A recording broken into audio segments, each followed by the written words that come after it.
Did the mixtapes like Hood Affiliated Mixtape Volume 1 help you to get the name out there a lot? Definitely. Doing the Hood Affiliated Mixtape definitely spread my name out real big in Los Angeles. And probably to other places, you know. I don't know how far it went.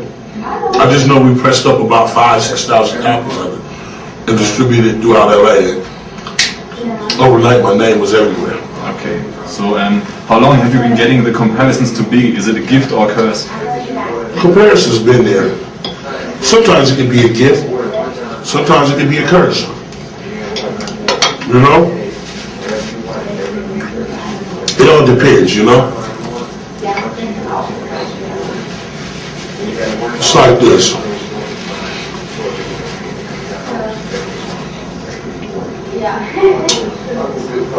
Biggie, I loved him. Praise him. Tupac, crazy. Chubb Rock, hot. Heavy D, crazy nice. All three of them, and including Scarface, was big dudes that had style and taste, you know, with grace. But I've always been a big fan of lyricism. And Biggie, Pac, and Scarface was lyricists, you know? With that being that, with Pac's early demise and Biggie's early demise, I think around the world, it left a big void in music. A big void in the hearts of the inner cities and the streets in America. They were so far ahead of their time, you know?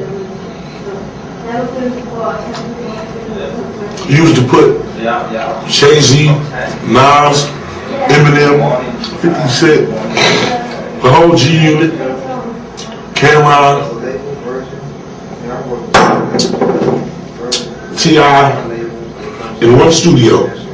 I don't think that they would be able to comprise the body of work. Neither Tupac or Big could. In 5 years. They were 15 years ahead of their time. You know? You don't even see certain people like that come once and twice in a lifetime, maybe, you know? With that being that, people missed him so much whenever we heard 50 Cent, oh, he got not shot 9 times, and he got beef with John. It kind of reminded us of Tupac. Same thing when I heard DMX with his Sean, it kind of reminded me of Tupac. Same with Ja Rule. I guess it's the same, you know, with Sean the Big and Guerilla Black. But at the end of the day, there's 2 things in this world you're going to do alone. 1, you're going to come out the pussy alone. 2, you're going to go into that little box alone. In between that 2 times and in the meantime, only justify God. I really don't give a fuck about the critics. I don't give a fuck about these motherfucking rappers. They rappers. I'm a real street motherfucker. I lived that life for years. Remember, I just got signed a year ago. I'm 28 this year. That means, what the fuck was I doing the other 27 years?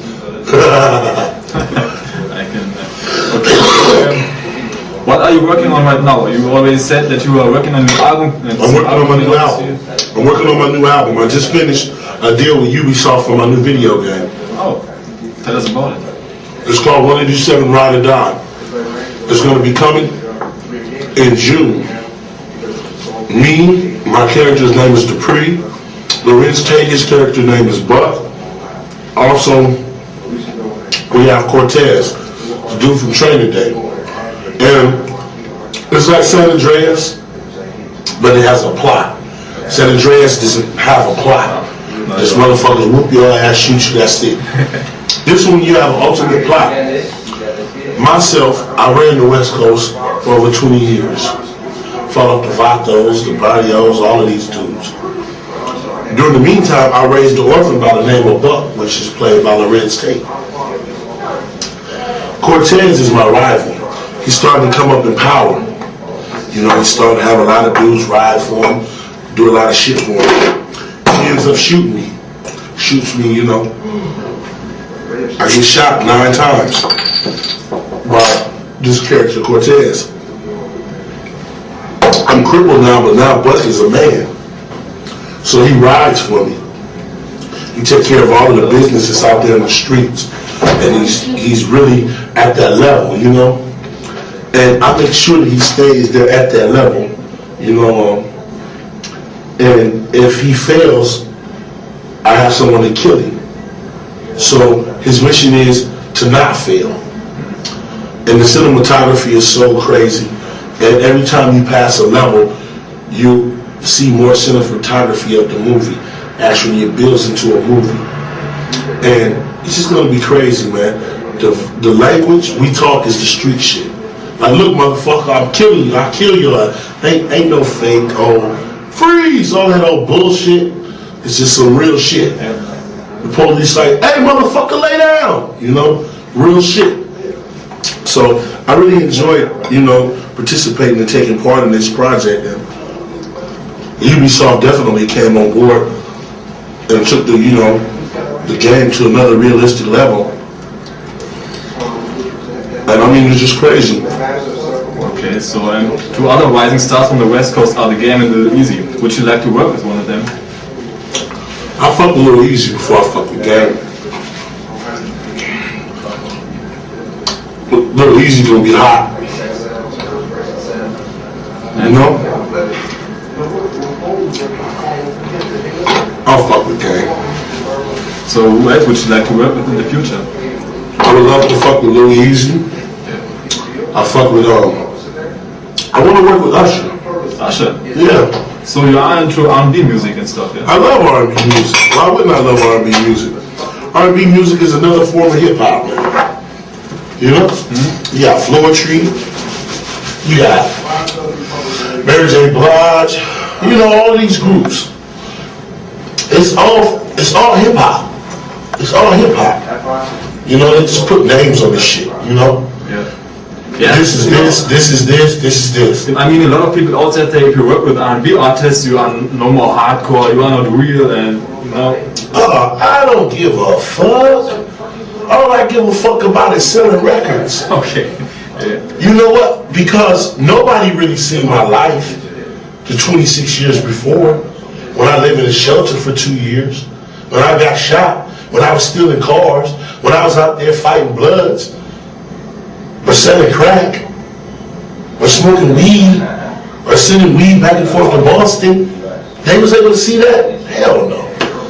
This is entertainment. You know?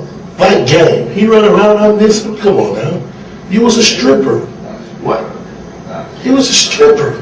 I thought he was a drug dealer, man. A drug dealer stripper, yeah. Oh, damn. Yeah, man. That dude used to be a stripper. In a strip joint in Compton called Studio East. He used to strip with my homeboy. Before he was a blood, he used to be a crip. You never noticed, did you? You never noticed. You probably know about Eliminate. That's about it. Come on, man. So this ain't you know what I mean? A stripper go from G strings to GU. That's good, man. That's a good one.